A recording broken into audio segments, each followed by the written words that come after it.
Captain Jake Morrison checked his uniform one last time before entering the massive council chamber. The room was huge, bigger than 3 football fields put together.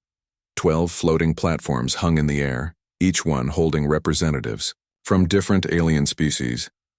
The ceiling stretched so high that it disappeared into darkness above. Jake had been to diplomatic meetings before, but this felt different. The air itself seemed heavy with tension. His team walked behind him in perfect formation. Admiral Lisa Carter moved with the confidence of someone who had commanded fleets across the galaxy. Commander Rick Davis kept his hand near his sidearm. Though weapons were supposedly banned in the chamber, the human delegation took their place on the 13th platform, the one reserved for species being questioned by the council. Jake looked around at the alien faces staring down at them. Most looked curious, but some showed clear hostility. The Altarians sat on the highest platform, as they always did. Their pale blue skin seemed to glow in the chamber's light. Counselor Zathari Prime was ancient, even by Altarian standards. He had been leading the council for over 200 years. His 4 eyes focused on Jake with what humans might call disgust. To the left, the hegemony representatives sat in their dark armor. Vexenal, their war minister, was a massive creature with thick scales and tusks that jutted from his jaw. He had never liked humans, and he made no effort to hide it now. The Zalani platform held Cathara, a being that looked like a cross between a spider and a snake. Her species controlled most of the trade routes in this part of the galaxy. She watched, the humans with multiple eyes calculating and cold. Jake had studied each species carefully before coming here. He knew their histories, their cultures, their fears. What he didn't know was why they had called this emergency session. Counselor Zathari Prime stood up slowly. When he spoke, his voice echoed through the chamber with artificial amplification. "We are gathered today to address a growing threat to galactic peace and order," he began. His words were translated instantly into dozens of languages, including English. The species known as humans have exceeded all reasonable boundaries of expansion and development. Jake felt his stomach tighten. This wasn't going to be a friendly discussion. In the past 50 years, Zathari Prime continued, humans have established colonies on 17 different star systems.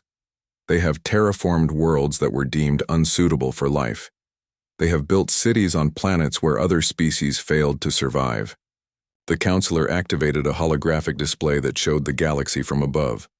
Red dots marked human settlements, spreading out like a rash across the star map.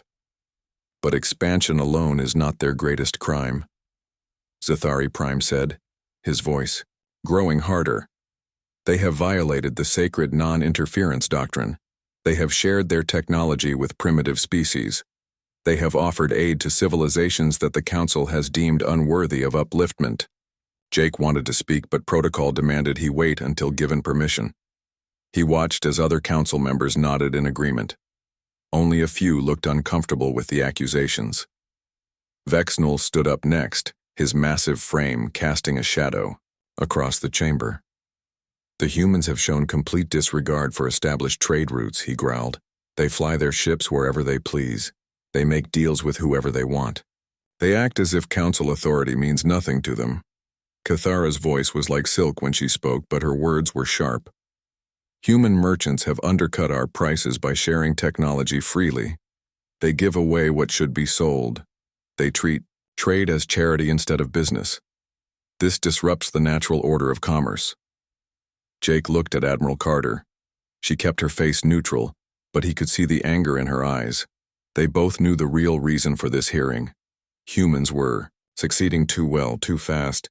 They were making the other species look bad. Furthermore, Zathari Prime continued, humans have established settlements in buffer zones between territorial claims. They have ignored our warnings about dangerous regions of space. They have acted with reckless abandon that threatens the stability we have maintained for centuries. The holographic display changed to show specific incidents. There was the colony on Kepler 442b, where humans had built a thriving city on a world the Council said was too hostile. There was the trading post at Wolf 359, right in the middle of what 3 species claimed as their territory. There was the research station at Gliesa 667C, where humans were studying gravitational anomalies that the Council had declared off-limits. These actions cannot continue, Zathari Prime declared. The Council has the responsibility to maintain order in the galaxy. We cannot allow one species to destabilize everything we have built. Finally, Jake was given permission to speak. He stood up slowly, feeling the weight of every alien eye upon him. Honored counselors, he began, keeping his voice calm and respectful. Humanity has always sought to cooperate with the galactic community. Our expansion has been peaceful. Our colonies have harmed no one. We have shared our technology because we believe knowledge should benefit everyone. A few murmurs rippled through the chamber. Some species seemed surprised by Jake's reasonable tone. We have never claimed territory that belonged to others. Jake continued. The buffer zones you mentioned were empty space that no one was using. We saw opportunity where others saw obstacles. Is success now a crime? Zathari Prime's eyes narrowed. Success without permission is chaos. Order requires structure. Structure requires authority. You humans seem to believe you can ignore both. Jake felt the trap closing around him. This wasn't really about territory or trade routes. This was about power. The Council had controlled galactic civilization for 1,000 years. They decided who could expand, who could trade, who could develop new technology. Humans had been doing all of these things without asking permission first. What exactly are you demanding? Jake asked, though he suspected he already knew. Zathari Prime smiled, showing sharp teeth. Humanity will immediately cease all expansion beyond your current borders. You will surrender control of 12 of your newest colonies to Council administration. You will submit all future development plans to Council approval. You will end all unauthorized contact with primitive species. The chamber fell silent. Jake could hear his own heartbeat in his ears. Around him, his team remained perfectly still, but he could feel their tension. And if we refuse? Jake asked quietly. Vexnol leaned forward, his tusks gleaming. Then the Council will take corrective measures to ensure galactic stability. The threat was clear. Submit or face the combined might of 12 alien species. Jake looked around the chamber one more time. He saw fear in some faces, determination in others, but mostly he saw the comfortable arrogance of beings who had never been seriously challenged. The Council grants humanity 72 hours to consider our demands, Zathari Prime announced. We expect your compliance to be announced at that time. This session is adjourned. The alien platforms began to move, carrying their occupants out of the chamber. Jake and his team remained standing on their platform as it slowly descended toward the exit. Admiral Carter moved closer to Jake. They're not negotiating, she whispered. This is an ultimatum.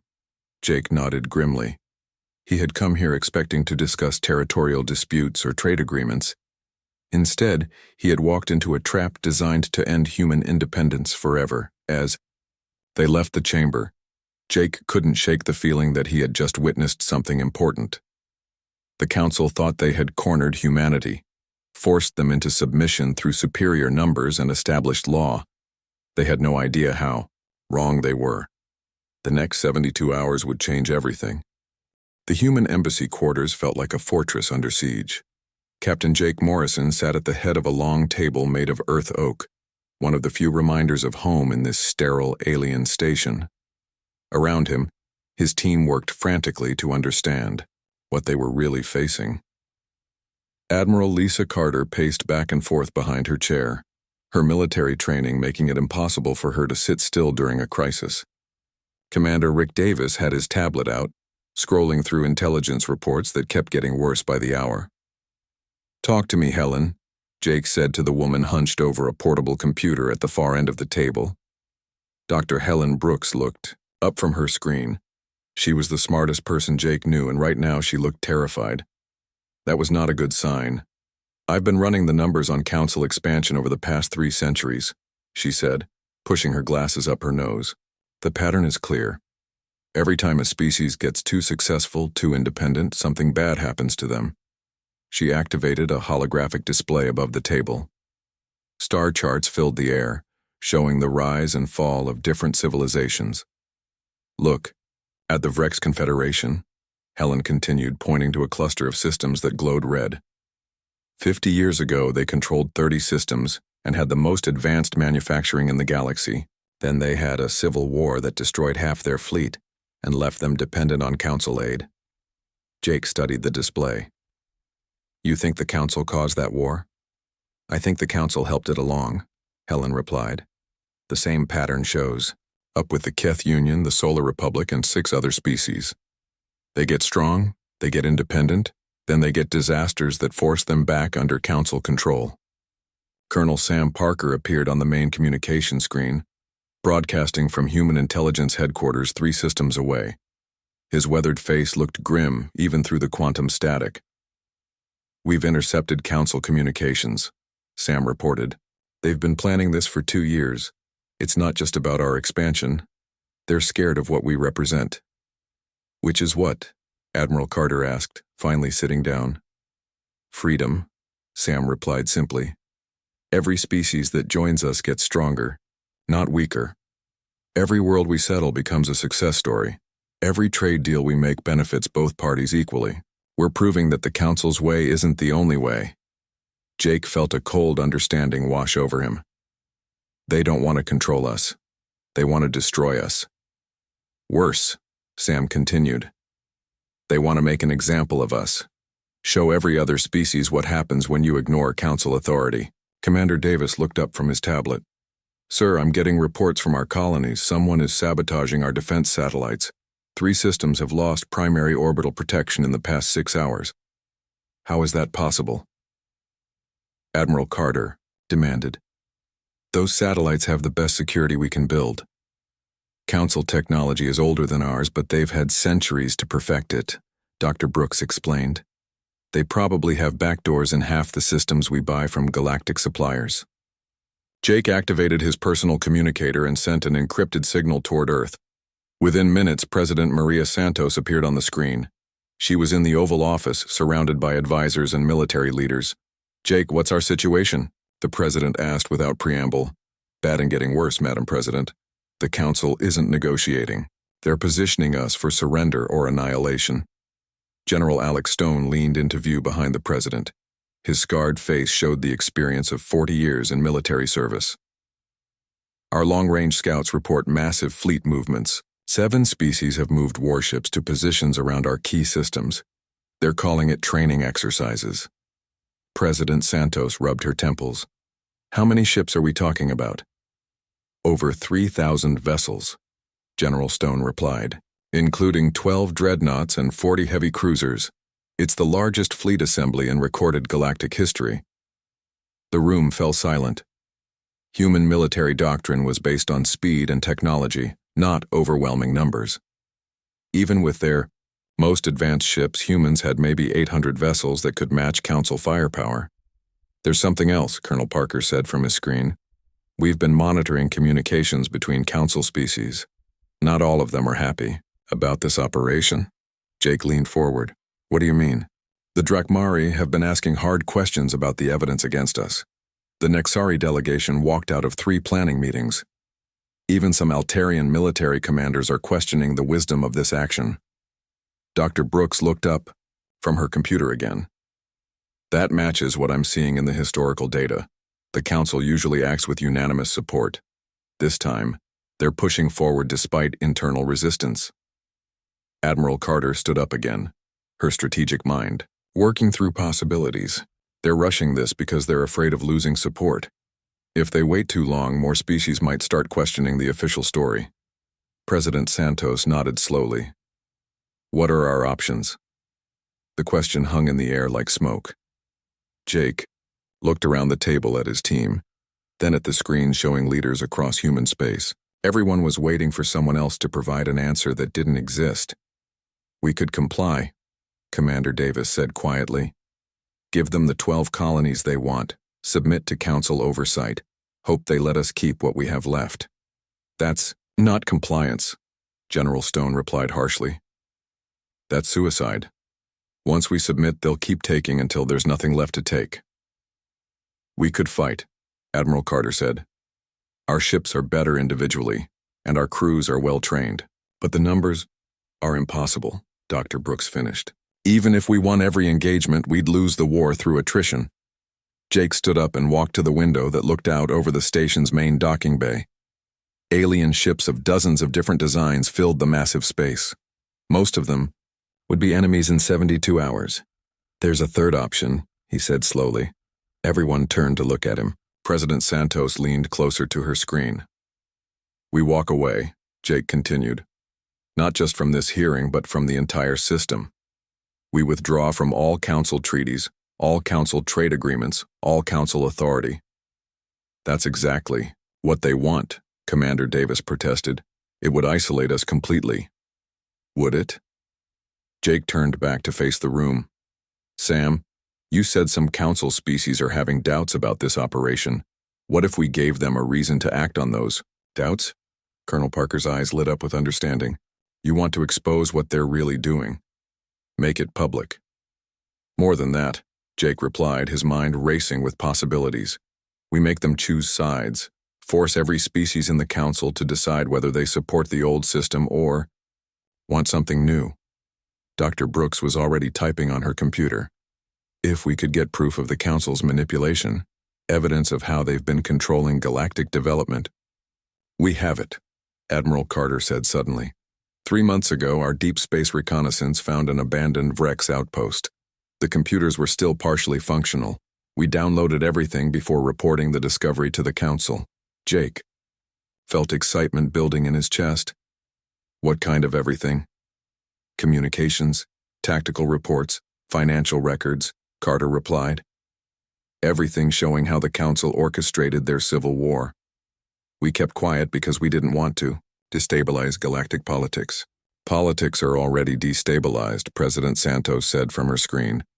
The question is whether we go down fighting or go down swinging. General Stone grinned for the first time in the conversation. I vote for swinging. Jake looked around the room one more time. His team was scared, but they were also angry. The council had made a crucial mistake. They had given humans time to think, time to plan, time to realize what was really happening. Helen, I need you to compile everything we have on council manipulation. Sam, coordinate with our intelligence networks. I want to know the position of every council ship and the political situation of every member species. Lisa, start reaching out to our allies quietly. Find out who might be willing to stand with us.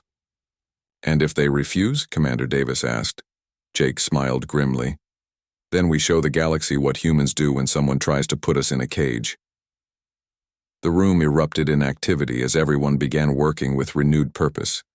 The next 72 hours would determine humanity's future, but Jake no longer felt like they were trapped. The council thought they had cornered a frightened prey species. They were about to discover they had awakened something much more dangerous. They had made humans angry. The council chamber buzzed with excitement as alien representatives took their positions. Councilor Zathari Prime stood on his platform with obvious satisfaction, convinced that 72 hours had been enough to break human resistance.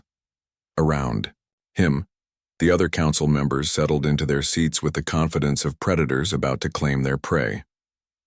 Captain Jake Morrison walked into the chamber with his team behind him. Admiral Lisa Carter moved with military precision, while Commander Rick Davis carried a sealed data case that hadn't been there during the first meeting. Dr. Helen Brooks followed closely, her tablet displaying information that could change everything. The human platform rose to its position in the center of the chamber. Jake looked around at the alien faces staring down at them. Most showed smug anticipation, but a few looked uncomfortable. The Drakmari war chief kept shifting in his seat.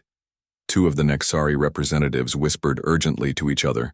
Counselor, Zathari Prime activated the chamber's amplification system.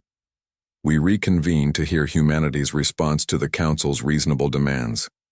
I trust you have used your time wisely to consider the benefits of cooperation. Behind him, a massive holographic display showed the joint fleet that had assembled around human space. Over 3,000 ships hung in the darkness between stars, their weapons powered down but clearly visible. The message was simple. Submit now or face overwhelming force. As you can see, Vexenal growled from his platform. The Council has prepared appropriate measures to ensure galactic stability. We hope such measures will not be necessary. Jake stood up slowly. The chamber fell silent as every eye focused on him. He looked calm, almost relaxed, which surprised several council members who had expected to see fear.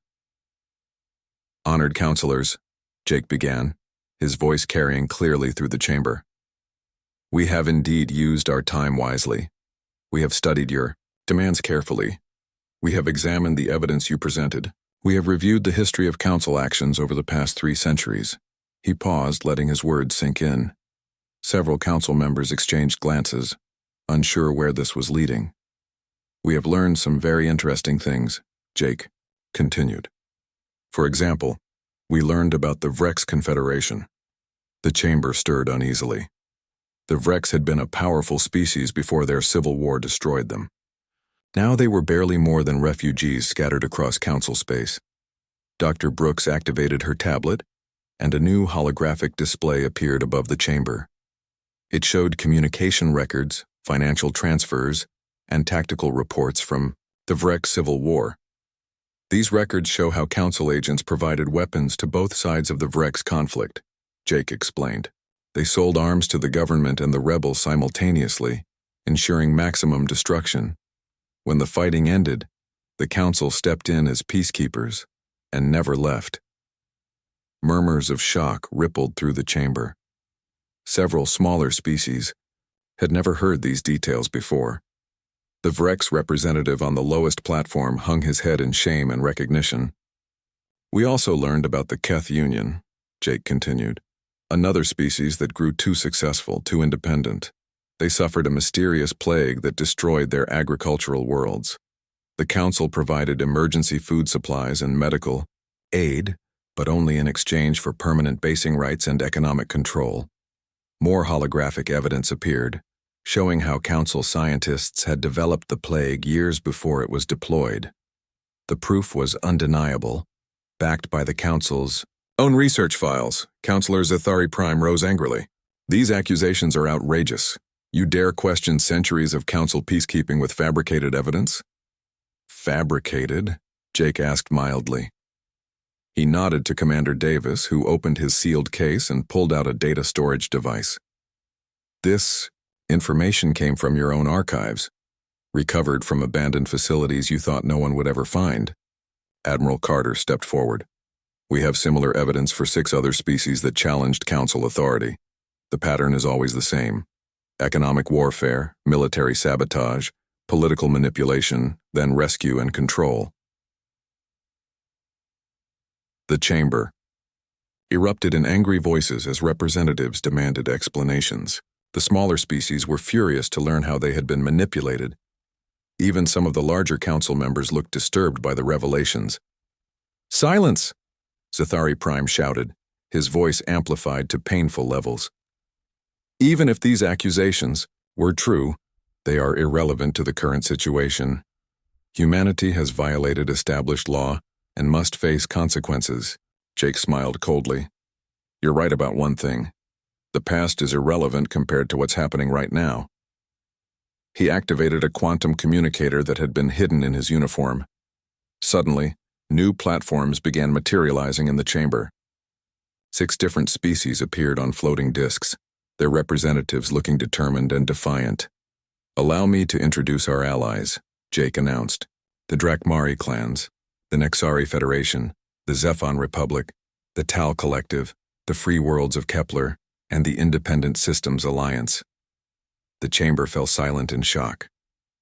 These were all species that had been under council protection or control.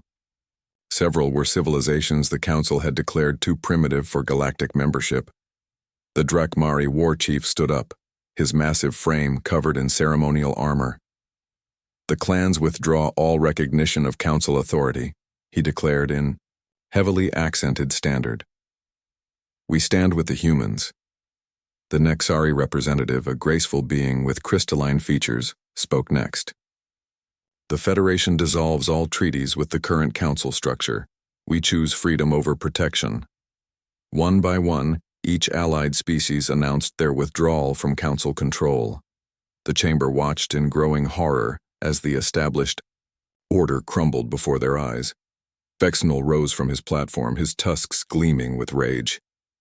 "This is rebellion, treason against galactic law. The fleet will do nothing," Admiral Carter interrupted. She activated another holographic display showing space around the chamber. The Council fleet was still there, but it was no longer alone. Human ships had appeared alongside vessels from all 6 allied species. "Did you really think we spent 72 hours just talking?" Carter asked. "Our allies have been moving into position since yesterday. Your overwhelming advantage just became a fair fight." Counselor Zathari Prime stared at the display in disbelief. The careful military superiority the Council had assembled was neutralized. Worse, the political unity they had maintained for centuries was shattered. Jake stepped forward to address the chamber one final time. "The Council has governed through fear and manipulation for too long.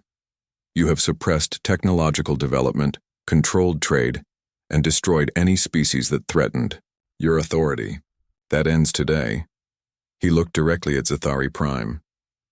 "Humanity formally withdraws from all Council treaties, trade agreements, and recognition of Council authority. We will no longer submit to a system designed to keep us weak and dependent."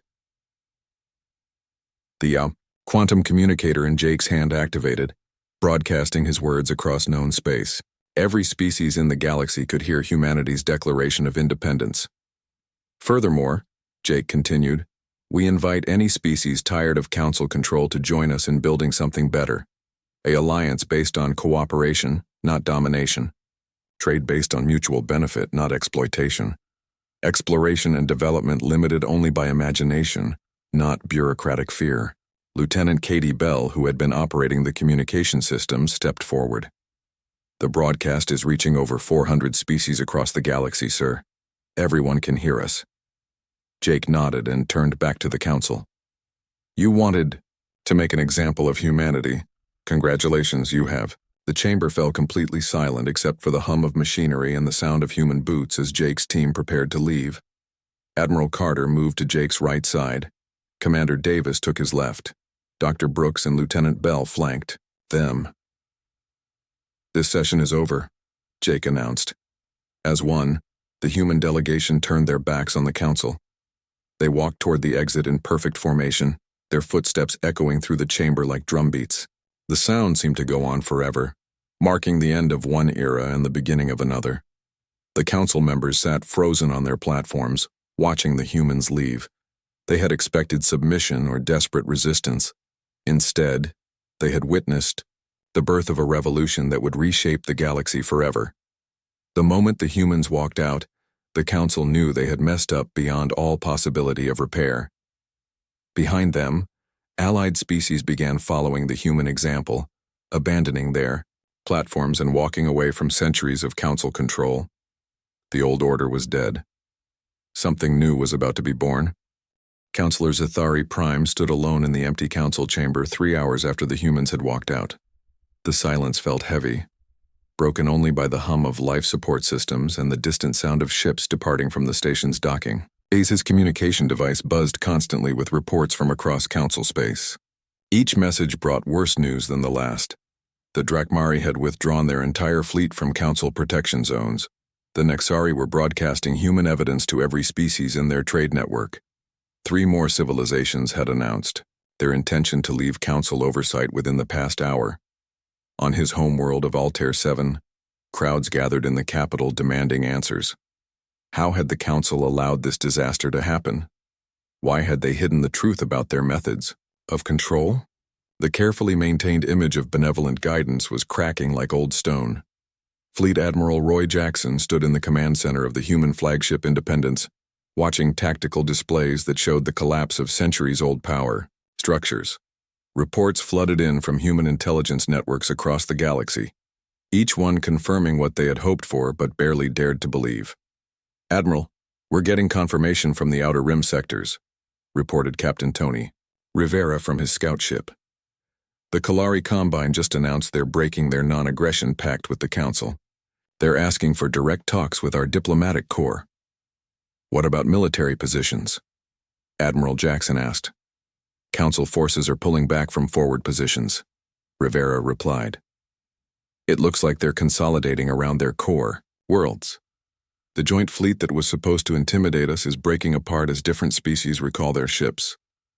Director Nina Walsh materialized on the command center's main screen, broadcasting from Human Intelligence Headquarters. Her usually calm expression showed barely contained excitement. Roy, you need to see this, she said without preamble. We've intercepted communications from 12 different council species. Half of them are demanding emergency sessions to investigate the evidence we released. The other half are trying to distance themselves from Altarian leadership. Admiral Jackson leaned forward. What about the species that were planning to attack us? The hegemony fleet is still in position, but they're not getting support from their allies, Nina replied. The Brutani pulled out 2 hours ago. The Vor are claiming their ships were only there for training exercises. Even the Altarians are recalling some of their vessels. On the bridge of his flagship, Captain Tony Rivera was experiencing something he had never seen before in 20 years of military service. Council forces were retreating without a shot being fired. The massive fleet that had been assembled to crush human independence was melting away like ice in sunlight. Sir, his communications officer called out, we're receiving a transmission from a Zephon Republic cruiser. They're requesting permission to join our patrol formation. Rivera smiled. Granted. Send them our tactical frequencies and formation. Protocols. Similar scenes were playing out across human space. Ships from species that had been enemies just days before were now requesting permission to operate alongside human forces. The alliance that Captain Morrison had announced in the council chamber was becoming reality with stunning speed. On the council station, Vexnal paced angrily in his quarters, while his advisors tried to explain how their carefully planned operation had turned into a complete disaster. The hegemony war machine was built for conquest, not politics. They understood force and intimidation, but the humans had turned the conflict into something else entirely. How did they know about our fleet? Positions? Vexnal demanded. How did they coordinate with so many species without us detecting it? His intelligence chief, a scarred veteran of dozens of campaigns, looked uncomfortable. Our surveillance focused on human military communications. We monitored their fleet movements and weapon development. We never thought to watch their diplomatic channels. Diplomatic channels? Vexnal's tusks clicked together in frustration. While we were positioning fleets, they were building relationships, the intelligence chief explained. Trade agreements, technology sharing, mutual aid treaties. They weren't preparing for war, they were preparing for revolution. Across the galaxy, species that had lived under council control for generations were learning the truth about their history. The evidence released by the humans spread through communication networks faster than anyone could stop it. Worlds that had blamed themselves for famines discovered those disasters had been artificially created. Civilizations that thought they were too primitive for space travel learned they had been deliberately held back. The Kalari Combine was a perfect example.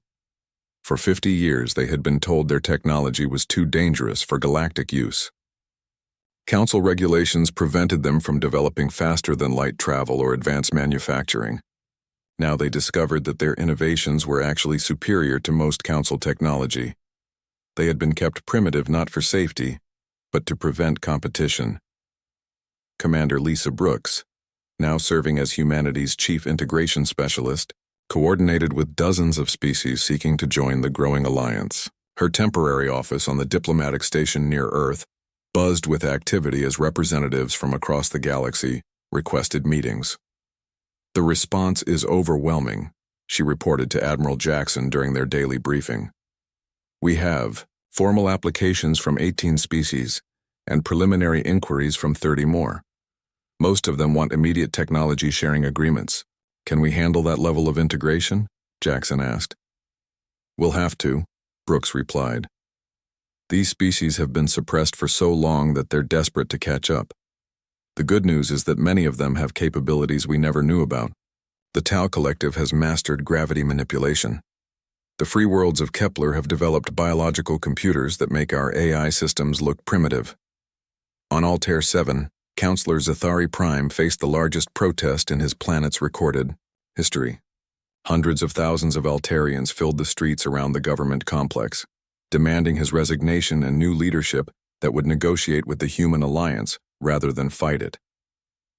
Inside the council building, emergency sessions ran continuously as different factions tried to determine how to respond to the crisis.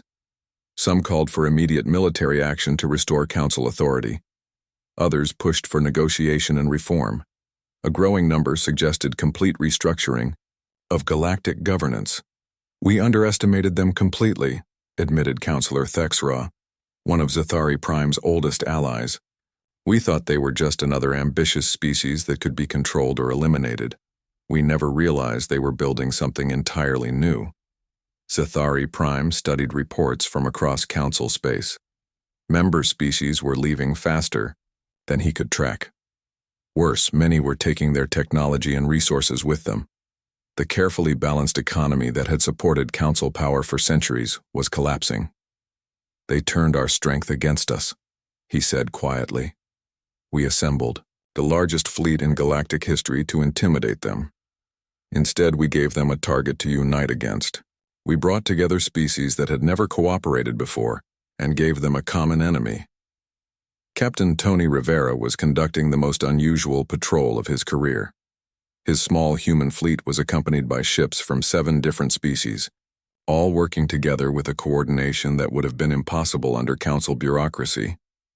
The Drakmari provided heavy firepower, the Nexari offered advanced sensors, and the Zephon Republic contributed shields that could protect entire formations. "This is incredible," his tactical officer reported. "We're sharing technology in real time, adapting our systems to work together. Our combat effectiveness has increased by 300% in just 2 days." Rivera nodded, watching his display as alien ships moved in perfect harmony with his own vessels. The council spent centuries keeping everyone separate, suspicious of each other. They never realized what we could accomplish working together. Director Nina Walsh was processing intelligence reports that confirmed humanity's greatest hopes and the council's worst fears. The revolution was spreading beyond anyone's ability to control it. Species were overthrowing council-backed governments, dissolving restrictive treaties, and establishing direct diplomatic relationships with each other for the first time in generations. "The old system is finished," she reported to President Santos during their secure communication. "Even if the council wanted to fight back, they don't have the resources anymore. Too many species have left, taking their fleets and economies with them." "Most of them are asking for negotiations," Nina replied. "They want to know what place they might have in the new order. Only the hardcore Altarian faction and the hegemony are still talking about military solutions." Back on the council station, Fexnel received a message that made his blood run cold. His own military commanders were questioning orders to attack human positions. Several ship captains had refused to fire on vessels carrying mixed crews of humans and other species. The revolution wasn't just political anymore. It was personal. Individual soldiers and officers were choosing sides based on what they believed was right, not what their governments demanded. 6 months after the walkout, President Maria Santos stood before the largest gathering of alien species in galactic history. The new Alliance headquarters on the human world of New Geneva buzzed with activity as representatives from 43 different civilizations worked together in ways that would have been impossible under council rule. The building itself showed the change. Instead of the cold hierarchical design of the council chamber, the Alliance Hall was built in concentric circles where every species sat at the same level. No one looked down on anyone else. Humans had insisted on that design, and every member species had agreed. 6 months ago, we were told that cooperation was impossible, President Santos began, her words translated into dozens of languages simultaneously. We were told that different species could never work as equals. We were told that peace required control, that progress required permission, that freedom required sacrifice. She gestured to the filled chambers around her. Today we prove those lies wrong. Captain Jake Morrison, now bearing the title of Alliance Ambassador, sat in the front row with representatives from the founding species. The Drakmari war chief had become one of his closest allies, despite their species having almost no common history. The Nexari diplomat who had helped plan the walkout was now designing the Alliance's communication networks. Our first 6 months have seen more technological advancement than the previous 50 years under Council rule, President Santos continued. The Kalari have shared their terraforming techniques with 12 species. The Tal Collective's gravity technology is helping us build space stations that were impossible before. The Zephon Republic's biological computers are revolutionizing how we process information. In the audience, Commander Lisa Brooks smiled as she thought about her new job. Instead of integrating conquered territories, she was helping species rediscover abilities they had forgotten they possessed. The BRICS, once considered too aggressive for civilization, had become the Alliance's best exploration specialists. The Vrex, nearly destroyed by their Council-manufactured civil war, were rebuilding faster than anyone thought possible. Fleet Admiral Roy Jackson watched the proceedings from the military observation deck. Through the transparent walls, he could see the orbital shipyards where human and alien engineers worked side by side to build vessels that combined the best technology from dozens of species. The new ships were faster, stronger, and more capable than anything the old Council had ever produced. The Alliance operates on 3 simple principles, President Santos explained. First, voluntary membership. No species is forced to join or remain. Second, mutual benefit. Every agreement must help all parties involved. Third, shared progress. Knowledge and technology belong to everyone, not just those with the power to hoard them. On the former Council station, now mostly empty, Councillor Zathari Prime met with the handful of species that still recognized his authority. The Altarian Confederation had shrunk to just 5 systems. Most of his people had voted to join the Alliance, leaving him to govern a shadow of former power. We could still fight, Vexnal suggested during their emergency meeting. The hegemony leader looked older, his tusks dulled by months of stress. My fleets remain loyal. The Brutani might still be convinced to join us. With what? Zathari Prime asked wearily. Half our ships have defected to the Alliance. Our trade routes are controlled by species that no longer recognize our authority. Our manufacturing worlds are asking for independence. The truth was unavoidable. The Council had relied on fear and division to maintain power. Once species stopped being afraid and started working together, the old system became irrelevant. Captain Ben Hayes commanded one of the new joint exploration fleets, pushing into regions of space that the Council had declared forbidden. His crew included humans, Drakmari, Nexari, and 3 other species working together with an efficiency that amazed everyone involved. Captain, we're detecting artificial structures in the Proxima sector, his Zephon science officer reported. The configuration doesn't match any known architecture. Take us in for a closer look, Hayes ordered. Under Council rule, this region would have been off-limits for decades while bureaucrats debated permission to explore. The Alliance had given his mixed-species crew full authority to investigate and make first contact if necessary. What they found changed everything again. The structures belonged to a civilization that had been hiding from the Council for over 200 years. The Ankari had developed incredible technology while avoiding galactic politics entirely. They had watched the recent revolution with great interest. We withdrew from galactic affairs when the Council began its campaign of control, the Ankari representative explained during first contact negotiations. We have been waiting for someone to challenge their authority and succeed. Within days, the Ankari offered to share technology that made even the Alliance's combined knowledge look primitive. They had mastered time dilation, dimensional folding, and energy manipulation that bordered on what most species would consider magic. Back on New Geneva, Dr. Helen Brooks coordinated with research teams from across the Alliance to understand and integrate the new discoveries. The pace of advancement was staggering. Technologies that might have taken centuries to develop under Council restrictions were being perfected in months. We're seeing exponential growth in every field, she reported to the Alliance Science Council. Medicine, engineering, energy production, space travel. When species share knowledge freely instead of hoarding it, progress accelerates beyond all previous models. President Santos reviewed reports from across Alliance space with satisfaction. Crime rates were down on every member world. Trade was flourishing without artificial restrictions. New colonies were being established at a rate that would have been impossible under council bureaucracy. Madam President, her aide announced, "We have a communication request from Councillor Zathari Prime." Santos nodded. She had been expecting this call for weeks. The former council leader appeared on her screen looking defeated but dignified. Behind him, she could see empty halls that once bustled with the business of galactic government.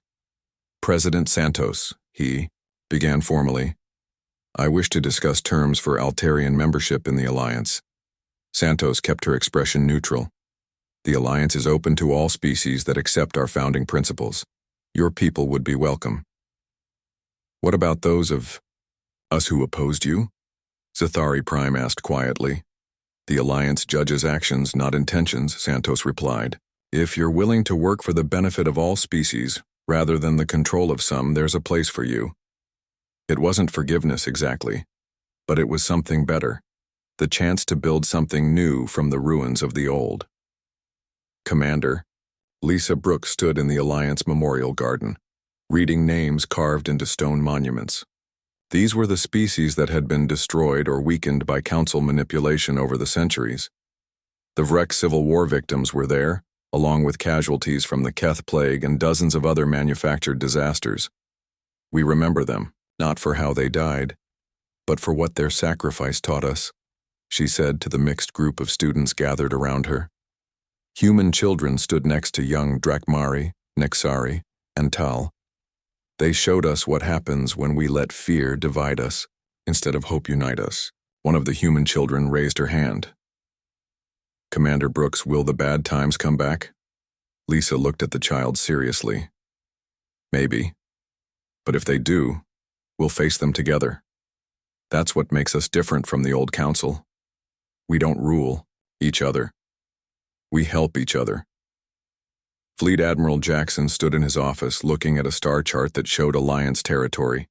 67 systems now, with more joining every month. But it wasn't the size that impressed him. It was the cooperation. Human ships protected Nexari trade routes. Drakmari warriors helped Kalari colonists settle dangerous worlds. Tal gravity specialists worked with Zephon engineers to build impossible structures. On his desk sat a recording device that had been found in the old council chamber during renovation. The cleaning crew had discovered it wedged behind a support beam. When played back, it contained audio from the day humans walked out. Jackson activated the device and listened to the sound of human boots echoing through the empty chamber. The rhythm was steady, confident, defiant. It was the sound of a species that refused to accept limits imposed by others. That sound had changed the galaxy. Outside his window, ships from dozens of species moved in perfect coordination, their crews working together toward goals that would have been impossible to imagine just months before. The Alliance wasn't perfect, but it was something the galaxy had never seen before. A civilization built on cooperation rather than control. The moment humans walked out of that council chamber, they had proven something important. Sometimes the most powerful thing you can do is turn your back on a broken system and build something better. The galaxy was still learning what that meant, but it was a lesson worth teaching and worth remembering.